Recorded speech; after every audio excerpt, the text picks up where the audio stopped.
Alors ici, nous avons deux personnes qui soulèvent un objet de 100 kg.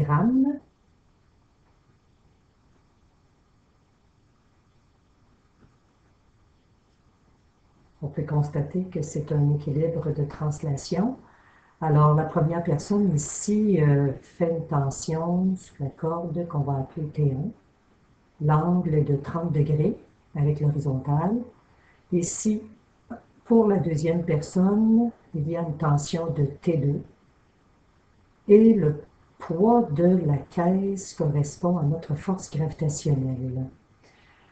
Alors ici, on peut voir les différents vecteurs force appliqués. Donc, nous avons le FG qui est perpendiculaire à l'horizon vers le bas. Nous avons le T2 dans cette direction et le T1 dans cette direction. Sortons nos vecteurs. Nous avons un équilibre de translation. Dans l'équilibre de translation, nous pouvons dire que T1 plus T2 plus FG donne une résultante nulle, le vecteur 0. Nous pouvons procéder par l'addition successive de ces vecteurs ou bien par la méthode du parallélogramme. Nous constatons ici qu'il y a un angle de 90 degrés. Alors, l'addition successive va nous permettre de fermer cette figure ici, donc d'obtenir un triangle. Nous allons translater la force, la tension T1 au bout de notre vecteur T2 et par la suite le vecteur FG au bout de T1.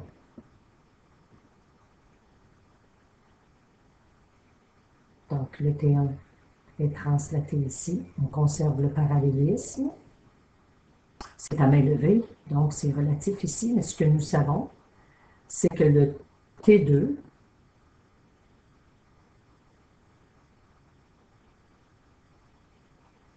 plus le T1 et le FG nous donne une résultante qui est nulle. Nous retrouvons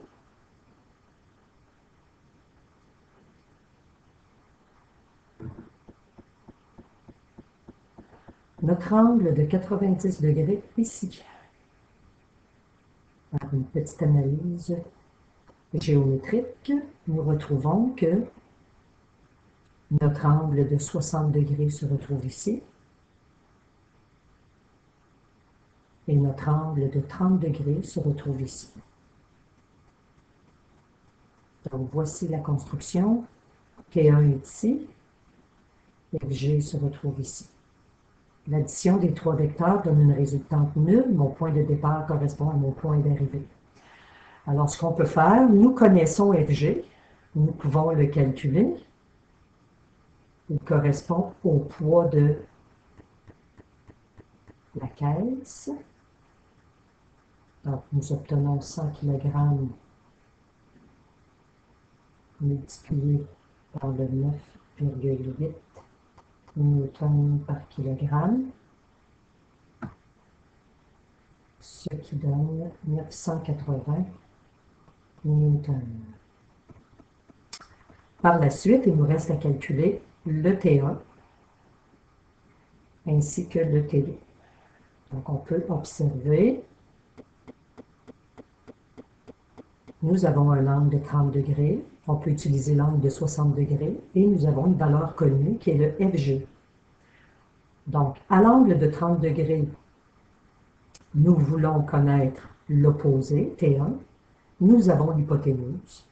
Donc, c'est un sinus, tout simplement. Donc, pour calculer notre T1, nous allons utiliser le sinus de 30 degrés qui correspond à l'opposé qui est notre T1 sur l'hypoténuse qui correspond à notre FG. Par la suite,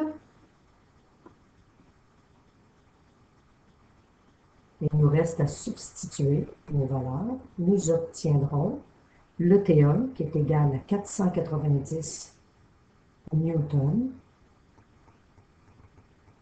On fait la même chose avec T2. T2 correspond au côté adjacent à l'angle de 30 degrés. Donc, l'adjacent, le connu, c'est l'hypoténuse. Bien entendu, on peut faire un Pythagore à ce stade-ci, puisque nous avons deux valeurs. Nous avons FG et TA. Je vais procéder avec la trigonométrie. Donc, T2, c'est l'adjacent à notre angle de 30 degrés. Donc, adjacent sur hypoténuse correspond au cosinus de l'angle de 30 degrés. Donc, qui est l'adjacent, T2, sur notre hypoténuse, qui est notre FG. En isolant T2, qui donne FG fois le cosinus de 30, nous obtenons une valeur de 849 newtons. Donc, la personne qui force le plus, c'est la personne ici, qui correspond à la tension T2. Il y a d'autres façons de faire aussi le problème.